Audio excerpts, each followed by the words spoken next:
할렐루야. 주께서 이 시간 우리 모두에게 은혜 베풀어 주시기를 소원합니다. 함께 오늘 말씀을 나누고자 하는 제목은 하나님께 가까이함이 내게 복이라.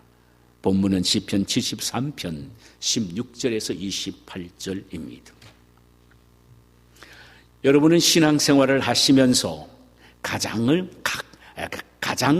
강력한 갈등을 느낄 때가 언제라고 생각이 되십니까? 아마도 믿음으로 살려고 참 열심히 노력하는 소위 의인이 삶 속에 실패하고 제 멋대로 살아가며 많은 사람에게 악을 끼치는 악인이 성공하는 이 불합리한 현실을 볼 때에 아마도 갈등을 느낄 것입니다. 오늘 본문의 저자인 아삽이 그러했습니다. 아삽은 다윗과 동시대의 인물로 성가대의 악장으로 일을 했었습니다. 그는 의인이 실패하고 악인이 잘 되는 이런 잘못된 모순적인 이중 구조 속에서 크게 갈등을 하고 있습니다. 2절을 보실까요? 나는 거의 넘어질 뻔하였고 나의 걸음이 미끄러워질 뻔하였으니. 이는 그 역시 잘못된 이중적 구조 속에서 갈등하면서 자칫하면 자신도 이 갈등 속에 사로잡혀 하나님을 떠날 수 있는 위험에 빠질 수도 있다는 두려움을 고백하고 있습니다.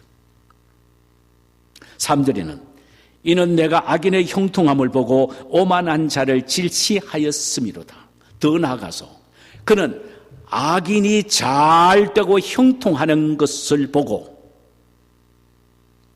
오만한 자를 잘되고 형통하는 것을 보고 자기도 모르게 마음속에 부러워하는 마음이 생겼고 질투하는 마음이 생겼다는 말입니다. 그가 왜 이토록 악인이 잘 되는 것을 보고 실족할 뻔할 정도로 갈등을 일으켰습니까? 그 이유는 4절 이하에 전개되고 있는 악인들의 형통한 모습들을 보았기 때문입니다. 4절 그들은 죽을 때에도 고통이 없고 그 힘이 강건하며. 아니, 악한 자가 죽을 때는 뭔가 좀 고생을 하면서 몸이라도 비비 틀면 죽으면 좋은데 그게 아니란 말입니다. 그들은 죽을 때도 고통이 없고 그 힘이 오히려 강건하며 그랬습니다. 5절 사람들이 당하는 고난이 그들에게는 없고 사람들이 당하는 재앙도 그들에게는 없나니. 자, 보세요. 악인은요, 다른 사람이 당하는 고통도 없고 사람들이 당하는 재앙도 그들에게는 없다. 이렇게 모순적인 모습이 이 악한 자들에게 있을 수가 있느냐 이 말이죠. 5절 7절 살찜으로 그들의 눈이 솟아나며 그들의 소득은 마음의 소원대로 많으며라고 했어요. 이 구절을 현대 표준어 성경에서는 이렇게 번역이 되어 있습니다. 저는 피등피등 살이 쪄서 눈꺼풀이 두꺼우니 눈을 크게 떠야만 볼 수가 있고 마음으로 바라는 것보다 더 얻는다 했습니다. 8절은 그들은 능욕하며 악하게 말하며 높은 데서 거만하게 말하며라고 했습니다. 이 구절을 현대인의 성경에서는 저들은 남을 조롱하며 악한 말을 하고 거만을 피우며 은근히 남을 위협해도 잘 된다 이 말이죠. 9절 그들의 입은 하늘에 두고 그들의 혀는 땅에 두루 다니도다. 현대인의 성경에는 이렇게 번역이 되어 있습니다. 그들은 입으로는 하늘에 있는 하나님을 대적했고 혀로는 땅에 있는 사람들에게 악담을 한다는 것입니다. 이런 소위 천상천하의 유화독존이요. 그리고 아나무인요 안상무신, 눈 위에 하나님까지도 없게 생각하고 있다라는 말입니다. 그런데도 악인은 형통하기에 갈등하고 있는 것입니다. 그런데도 악인은 형통해. 그러니까 그 마음속에 엄청나게 갈등을 일으키고 있습니다. 10절 이하에는요, 갈등이 점점 심화되는 것을 보는데 그 두 가지 원인 때문에 크게 갈등을 합니다. 구체적으로 하나는 10절과 12절, 믿는 성도들까지도 그걸 보고 변질되고 있다는 것입니다. 또 하나는 14절에서 16절까지로 자신에게도 당하는 고통 때문에 갈등하고 있다는 것입니다. 자, 10절을 보실까요? 그러므로 그의 백성이 이리로 들어와서 잔에 가득한 물을 다 마시며라고 했습니다.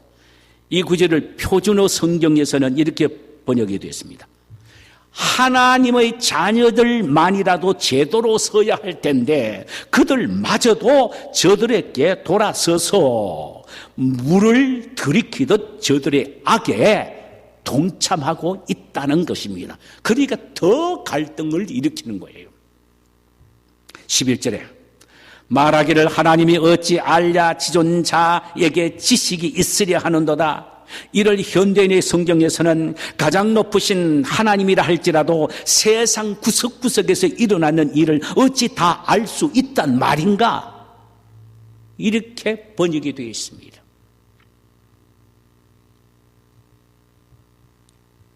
12절에는 볼지어다 이들은 악인들이라도 항상 평안하고 재물은 더욱 불어나도다.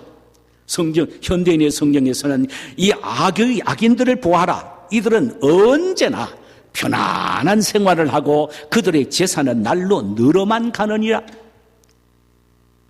이는 악인은 악행만 해도 너무너무 잘 된다는 것입니다. 이런 사람이 우리 주변에 없습니까? 있죠. 그래서 그는 심화된 자신의 갈등을 13절에서는 이렇게 표현하고 있습니다. 내가 내 마음을 깨끗하게 하며 내 손을 씻어 무죄하다 한 것이 실로 헛되도다. 이건 정말 큰 문제예요. 얼마나 갈등을 겪었으면 이런 말을 했겠어요? 현대인 성경에서는 이렇게 번역이 됐습니다. 내가 깨끗한 마음으로 살고 죄를 짓지 않는 것이 지금까지 살아온 것이 허사구나. 이렇게 탄식조로 그는 자신의 갈등을 표현하고 있습니다. 이제 14절과 16절에서는 자신에게 닥쳐온 고통 때문에 지금 갈등이 절정에 이르르고 있다는 것입니다.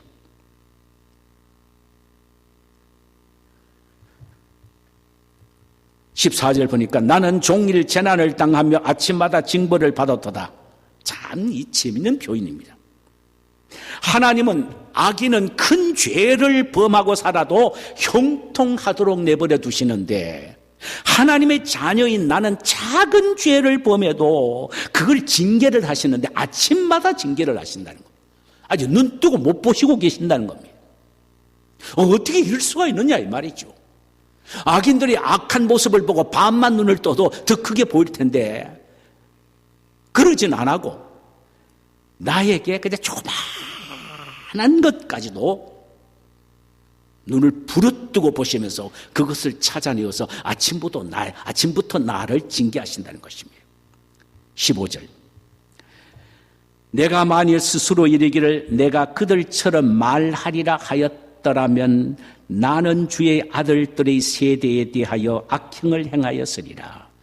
이 부분을 현대인 성경에서는 이렇게 번역이 되어 있습니다.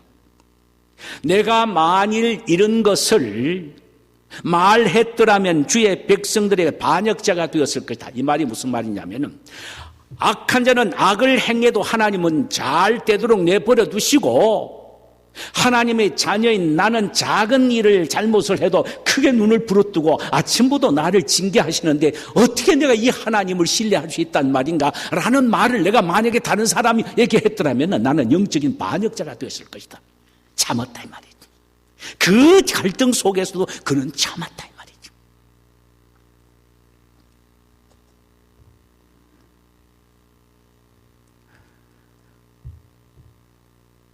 16절에 내가 어쩌면 이를 알까 하여 생각하신 한즉 그것이 내게 심한 고통이 되었더니. 자, 그래서 도대체 이중적인 이 모순적인 구조 속에서 내가 지금 갈등을 하고 있는데 이 문제의 해답을 어디서 찾을까?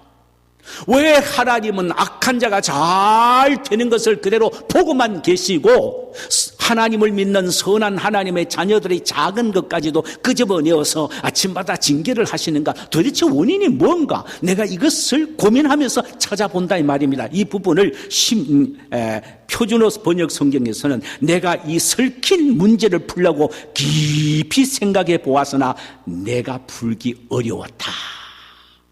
자신은 못 풀었다 이 말이죠. 이 갈등을 도대체 해결하지 못했다. 원인이 뭔가 몰랐다 이 말이죠. 그런데 아삽은 결국은 이 문제를 풉니다. 그가 어디에서 이 문제, 얽히고 설킨 문제를 풀었습니까? 책상 앞에서 앉아서 풀었습니까? 아닙니다.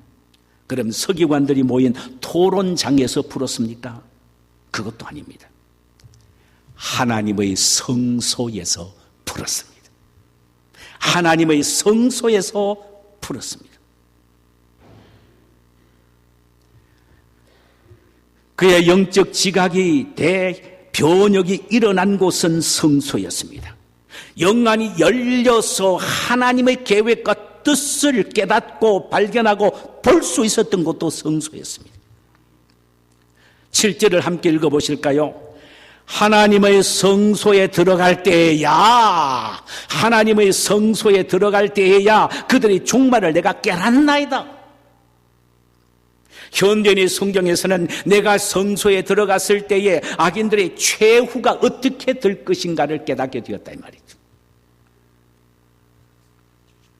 그는 하나님의 성소에 들어가서 무릎을 꿇게 되는 순간에 그의 영안이 열려서 악인의 결국이 어떻게 될 것인가를 깨닫게 되었다는 것입니다. 여기서 말하는 성소는 지성소의 앞에 있는 방을 의미합니다. 이곳은 제사장이 들어가서 제사를 드리고 기도하는 것입니다. 아삽은 성소에 들어가서 하나님 앞에 무릎을 꿇고 기도하여 하나님을 만났을 때에 자신이 바로 살고 있음을 깨닫게 되었다는 것입니다.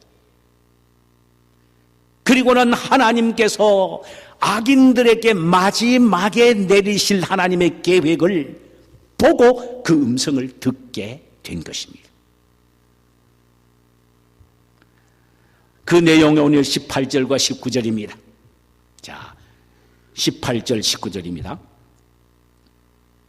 주께서 참으로 그들을 미끄러운 곳에 두시며 파멸에 던지시니 그들이 어찌하여 그리 갑자기 황폐되었는가 놀랄 정도로 그들은 전멸하였나이다.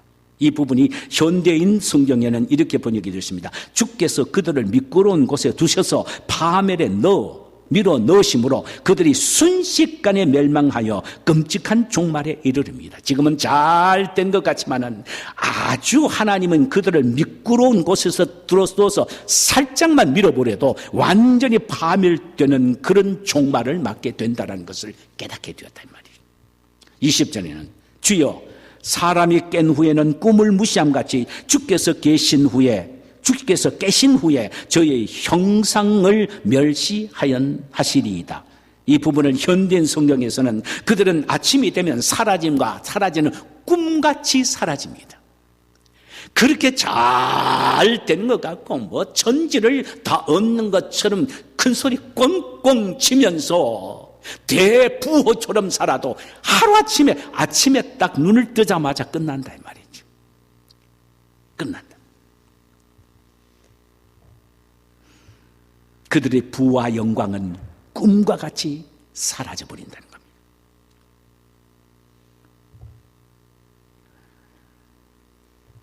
악인들이 처절하게 멸망할 것을 깨닫게 되었다는 말입니다. 아삽은 이 진리를 깨달은 후 그는 순간이나마 자신의 어리석었던 처사를 후회하기를 시작합니다. 그것이 21절과 22절입니다. 21절, 내 마음이 산란하며 내 양심이 찔렀나이다. 여기에 산란하다는 말은 떡반죽이 누룩에 의하여 부풀어 오른다는 의미입니다. 이는 자신의 불평이 누력이 들어간 반죽이 부풀어 오르듯 잔뜩 부풀어 올랐던 상황을 생각하면서 죄책감이 송곳으로 자신을 찌르듯 심장을 찌르고 있다는 것입니다. 회개의 역사가 일어난 것이죠. 22절, 내가 이같이 우매무지하니 주의 앞에 짐승이 오나. 무슨 말입니까? 하나님의 성소에 가서 무릎 꿇고 하나님 앞에 엎드리는 순간 지금까지 원망 불평했고 갈등을 겪었던 어리석은 자신의 모습을 발견했는데 뭐처럼 느끼고 뭔가 같은 존재로 발견했냐? 짐승처럼 우매무지한 자신의 어리석음을 발견했다는 것입니다. 성소에 들어가서 무릎을 꿇는 순간 하나님의 섭리를 알게 됐고 자신은 무능하고 부족한 죄인임을 발견하게 되었다는 것입니다. 사랑하는 성도 여러분, 오늘날 우리가 이 약한 세상을 살아가면서 많은 영적인 갈등을 겪을 때가 있지 않습니까? 내가 꼭 이렇게 힘들게 신앙생활을 해야만이 되나? 그저 제자훈련 받기 위하여 노력하고 그저 소그룹 모임을 갖기 위하여 노력하며 이렇게 바쁘게 이렇게 고통스러운 환경 속에서도 그저 신앙생활 하려고 하는 이것이 잘한 것이냐? 다른 사람은 그러지 않아도 잘만 되는데 이렇게 생각하는 경우가 많다입니다. 사실 이런 갈등 때문에요, 많은 사람들이 저와 함께 제자훈련을 하다가 떨어져 나간 사람도 있고 순장직을 포기하고 심지어는 다른 교회에 간 사람까지도 있습니다. 그러나 성도 여러분, 다른 사람은 다 다른 길로 간다 하더라도 여러분만큼은 그 길을 따라가서는 안 됩니다. 넓은 길로 다니지 말아야 한다는 말입니다. 그러나 많은 사람들이 넓은 길로 갑니다. 좁은 길로 가는 사람은 적습니다. 그 길은 협착함으로 찾는 이가 적어요. 그래도 우리는 좁은 길로 가야 합니다. 그 길은 생명의 길이요 영광의 길이기 때문입니다. 이 좁은 길의 영광스러움을 깨닫기 위하여 성소에 나가며 그 길을 헤쳐가 나갈 수 있는 힘을 얻게 되는 것도 바로 성소입니다. 그렇다면 이 성소는 무엇을 말합니까? 히브리서 4장 16절에서는 은혜의 보좌라고 말합니다. 하나님 앞을 말합니다. 은혜가 넘치는 보좌인 하나님 앞에서 하나님을 만나는 그 장소, 그 순간을 바로 은혜의 보좌라고 말하며 오늘 본문에서 말하는 성소를 말합니다. 이곳은 곧 하나님을 만나기 위한 여러분과 하나님과의 약속의 장소를 말하며 그것은 바로 기도하는 장소를 말하며 그것은 바로 오늘 이 시간에 함께 하나님 앞에 예배드리는 예배의 장소가 바로 성소이며 여러분이 개인적으로 기도할 뿐만 아니라 말씀을 읽고 묵상하며 큐티하는 그 순간이 바로 성소, 여러분들이 들어가는 성소의 자리입니다. 뿐만 아니라 믿음의 형제끼리 만나서 아름다운 사랑의 교제를 나누는 그것이 바로 성소인 것입니다. 왜냐하면 믿음의 형제끼리는 자신들이 경험한 영적 은혜를 서로 나눔으로 말미암아 영적인 불을 붙여 힘을 얻게 해주는 용광로가 되기 때문입니다.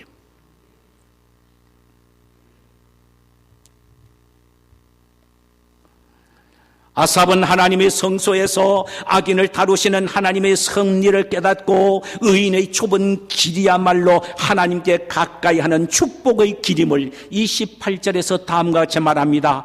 하나님께 가까이 함이 내게 복이라. 내가 주 여호와를 나의 피난처로 삼아 주의 모든 행적을 전파하리이다. 그렇습니다. 인생이 험난하고 어려워도 그것이 하나님이 원하시는 길이요 진리의 길이라면 모든 사람이 다 비켜가도 나 혼자만이라도 그 길을 가야 합니다.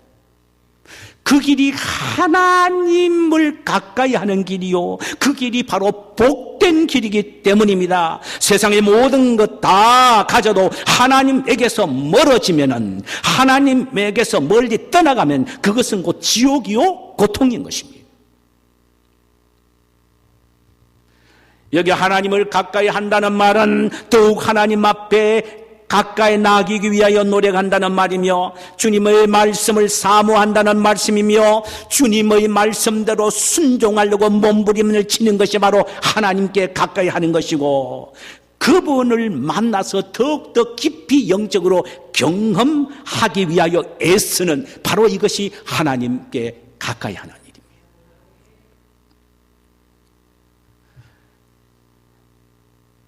하나님께 가까이 하는 자에게 주어지시는 축복이 무엇입니까? 구체적으로 어떤 복입니까? 오늘 말합니다. 세 가지로 말하는데, 하나는 주님이 나의 오른손을 붙잡아 주시는 축복입니다. 주님요,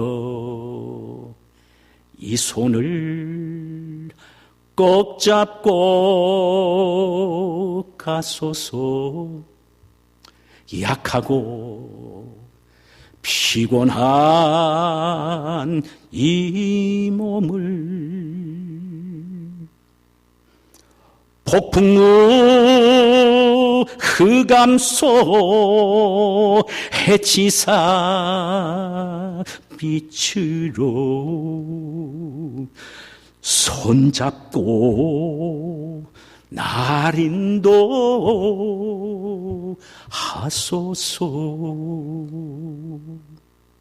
23절, 내가 항상 주와 함께하니 주께서 내 오른손을 붙드셨나이다. 이는 내가 주를 가까이 하니 주님이 달려오셔서 내 오른손을 붙잡아 주셨다는 말입니다. 탈무드에는 이런 말이 있습니다. 하나님은 내가 한 보 당신 앞으로 나가면은 당신은 10보를 나에게 향하여 달려오신다라고 했습니다.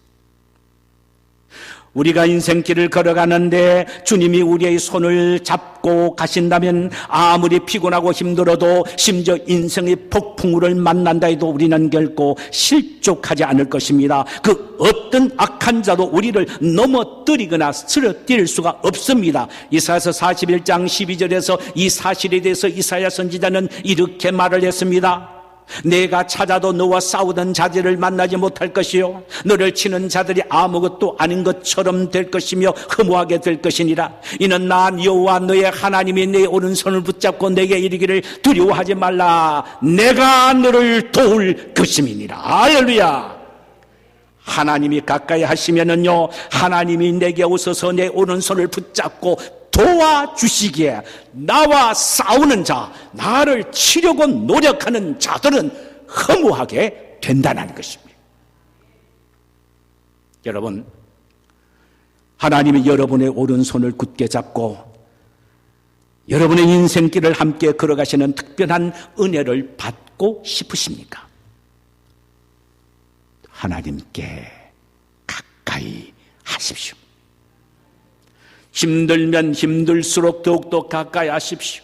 피곤하면 피곤할수록 더욱더 가까이 하십시오. 바쁘면 바쁠수록 더욱더 하나님께 가까이 하세요. 더욱더 힘을 내어 기도하려고 노력하시고, 더욱더 하나님의 말씀을 가까이 보려고 노력하시고, 더욱더 하나님의 말씀을 앞에 놓고 묵상하기 위하여 노력하시고, 더욱더 하나님의 몸된 교회에 나와서 열심히 주님을 가까이 하려고 노력하십시오. 그것이 축복의 비결입니다. 그 순간 하나님은 당신의 오른손으로 여러분과 저의 손을 잡으시고 인도하시고 승리케 하십니다. 두 번째로 하나님께 가까이 하는 자에게 주어지시는 축복은 인도와 영광의 축복을 주십니다. 24절, 주의 교훈으로 나를 인도하시고 후에는 영광으로 나를 영접하시니라. 여기서는 두 가지를 말합니다. 하나는 주의 교훈으로 나를 인도하신다는 말은 현세적인 하나님의 인도의 축복을 말하며, 그 다음에 후에는 영광으로 나를 영접하시리라. 이것은 내세적인 측면에서 나에게 영원한 하늘나라를 소유할 수 있게 하신다는 말이며, 현세적이고 내세적인 축복입니다. 여기에 교훈이란 말은요, 잠언서 12장 15절에는 권고란 아차라는 말로 사용했는데 이것은 다른 말이 아니고 하나님의 말씀을 의미합니다. 우리가 하나님께 가까이 하면은 하나님은 우리에게 말씀을 보내시사 그 말씀으로 우리를 인도하시는데 어떻게 인도를 하십니까? 내 발의 등처럼 내 길의 빛처럼 인도하십니다. 바로 내 앞에 있는 근거리인 내 앞길에는 등처럼 말씀이 비춰주시고 원거리에는 서치라이트처럼 내 인생의 삶을 빛처럼 비추어 주신다. 무엇으로? 말씀으로. 하나님의 백성인 우리들도 육체라는 연약한 인간성을 갖고 있기 때문에 때로는 미혹을 받아 비틀거리기도 하고 어느 때는 유혹을 받아 궤도를 이탈할 때도 있습니다. 그러나 우리가 하나님께 가까이 하려고 노력하고 몸부림을 치면은 그때마다 하나님은 당신의 말씀을 통하여 우리를 바른 길로 인도하십니다. 할렐루야! 하나님에게 가까이 하는 자는 이런 현세적인 축복만으로 끝나는 것이 아닙니다. 내세적인 축복까지도 약속하셨는데 후에는 영광으로 나를 영접하시리니 그랬습니다. 선한 싸움을 다 싸우고 달려갈 길을 마쳐 주님 앞에 섰을 때에 영광의 극치의 축복을 주신다는 말씀입니다. 마치 돌아온 탕자가 아버지에게 돌아왔을 때 아버지는 신발을 벗고 뛰어나가 그 아들을 안고 입 맞추고 눈물 흘리며 사랑으로 감사두었듯이 우리가 이 세상의 먼 여정 속에 이리 치우고 저리 치우는 가운데서도 그저 하나님께 가까이 하기 위하여 몸부림을 치며 믿음의 생활을 잘 마무리하고 난 후에 하나님 앞에 선다면 하나님은 돌아온 탕자를 안듯이 우리를 안고 사랑으로 감시고 감사시고 수고 많았다, 고생 많았지 하며 우리 눈의 눈물을 닦아주시고 눈물 대신 기쁨과 멸관으로 갚아주실 줄 믿습니다. 마지막 세 번째로는요, 하나님이 나의 반석과 분깃이 되는 축복입니다. 26절, 내 육체와 마음은 쇠잔하나 하나님은 내 마음의 반석이시요 영원한 분깃이니라. 이 말씀의 의미는 이리 있습니다. 나이가 들거나 혹은 질병으로 말미암아 심신이 쇠약하거나 인생의 모진 고난으로 마음이 무너져 낙심이 될 때에라도 하나님은 나의 마음의 반석과 분깃이 되어 주신다는 말씀입니다. 여기 마음의 반석이란 어려움 속에서도 내 마음이 요동되지 않고 마음속에 평안과 위로와 소망이 되어 주신다는 말씀입니다.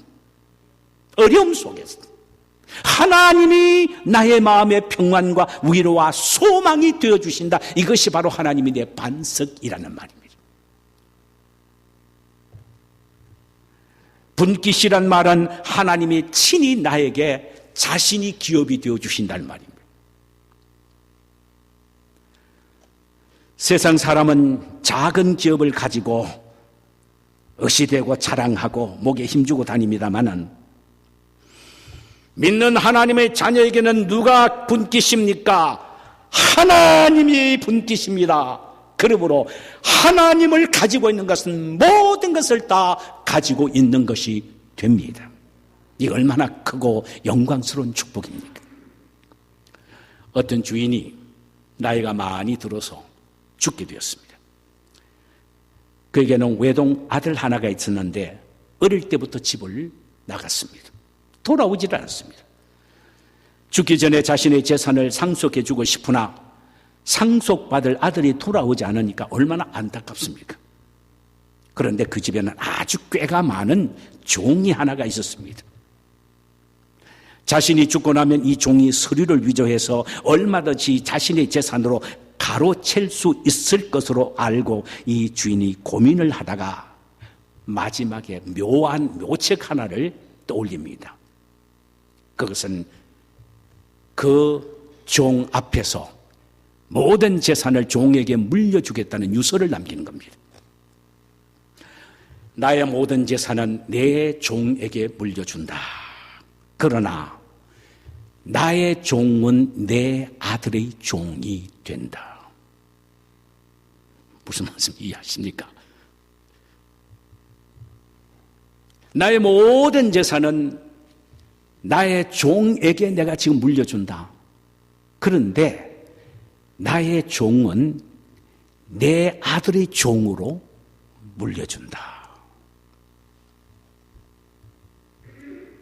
종이 아무리 재산이 많으면 못합니까? 자신이 주인 아들의 소유가 된다면 그의 모든 재산은 결국 주인 아들의 소유가 되는 것입니다. 사랑하는 여러분, 온 우주의 주인 되신 하나님이 누구의 소유고 누구의 분깃이고 누구의 기업이라고 했습니까? 여호와는 나의 기업입니다. 여호와는 나의 분깃입니다. 할렐루야. 하나님이 나의 분깃이요 나의 기업입니다. 그렇다면 우주 만물을 가지고 계시는 하나님이 내 분깃이 되니까 우주 만물은 내 끼요, 내 끼. 제가 조영규 목사님 설교 가운데 굉장히 제가 도전받은 설교 하나가 있습니다. 그분이 기도를 하는데 언제 이런 일들이 떠오르더랍니다. 아, 그렇지. 하나님이 내 아버지고 그 하나님이 나의 기업이다. 내 기업이다. 그러면 하나님을 내가 기업으로 가슴에 품고 있는 것 있다면은 세상의 주인 되신 하나님이 내 기업이니까 그 모든 것들은 다 내 것이구나 하는 확신이 드는 순간요. 갑자기 기도하는데 환상이 보이는데 지구가 다 공처럼 굴러오더래요. 지구가 공처럼 굴러오더래요. 그런데 굴러오는데 그 지구가 어느 정도냐 하면은요. 조그마한 사탕과 같은 작은 공이 되더래요. 그때 주여 믿습니다 하니까 입으로 쑥 들어가더래요. 입으로 쑥 들어가더래요. 여러분이 무슨 말씀입니까? 저는 그 간증을 듣고요. 엄청나게 도전을 받았습니다. 아, 이분의 믿음은 나의 믿음과 다르구나. 우주의 대왕 되시고 모든 만물을 가지고 계시는 그분이 자기의 기업으로 받아들이니까 우주 만물은 전부 다 자기 것이 되는 거예요. 안 되는 게 없습니다. 그 이후부터 그는 나면서부터 안진뱅이 된 사람이 서울역에서 자기 교회까지 온종일 걸어서 질질 끌고 온 사람, 그 사람을 안수하니까 벌떡 일어나더래요. 그때부터 기적이 나타나기를 시작하더래요. 이야,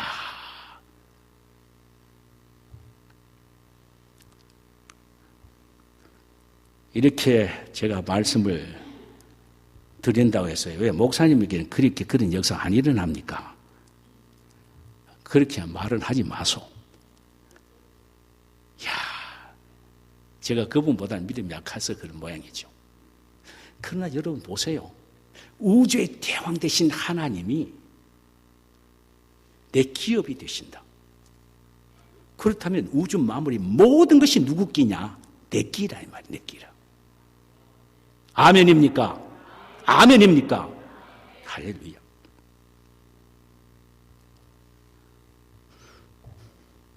여러분, 하나님은 내 마음의 반석이요 영원한 분깃입니다.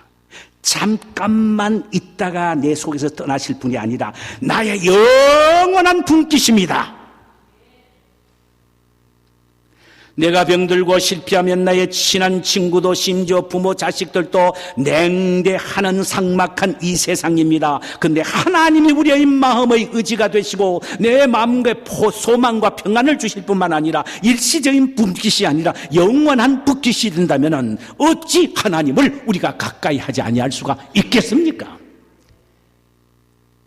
힘들고 어려우면 어릴수록 믿지 못하는 인간에게 가까이 하면 손해봅니다. 세상과 가까이 하면 낭패당합니다. 물질에 가까이 하면 결국은 처참하게 물질에 의하여 배신을 당합니다. 그러나 영원하신 하나님 그분께 가까이 하면은 그분은 우리의 반석이 되시고 영원한 분깃이 되시기에 실패함이 없고 실수함이 없고 승리만 있을 뿐입니다. 할렐루야. 로저밥스란 기자가 한 번은 아르헨티나 대통령을 단독 인터뷰를 했습니다. 이런저런 이야기를 하다가 마지막에 아르헨티나 대통령이 이 기자에게 이런 질문을 했답니다. 남미는 지하 자원이나 기후 조건이나 자연 환경이 북미보다 훨씬 좋습니다. 그런데 북미는 왜 저렇게 잘 살고 남미는 왜 이렇게 못 사는지 아십니까? 로저 밥스가 왜 그러냐고 되물었습니다. 그때 아르헨티나 대통령이 이런 대답을 했답니다. 딱 한 가지입니다. 딱 한 가지.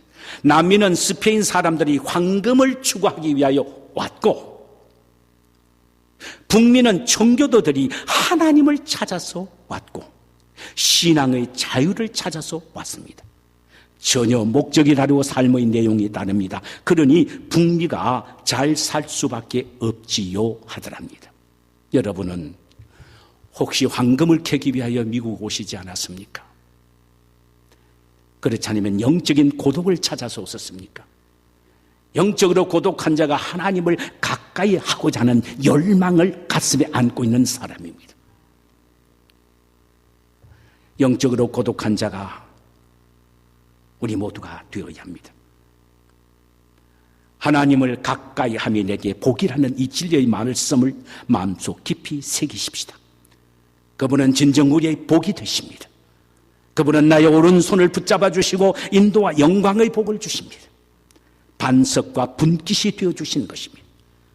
그러므로 아무리 힘들고 어려워도 피곤하고 고달파도 하나님께 가까이 하기 위하여 노력하십시다.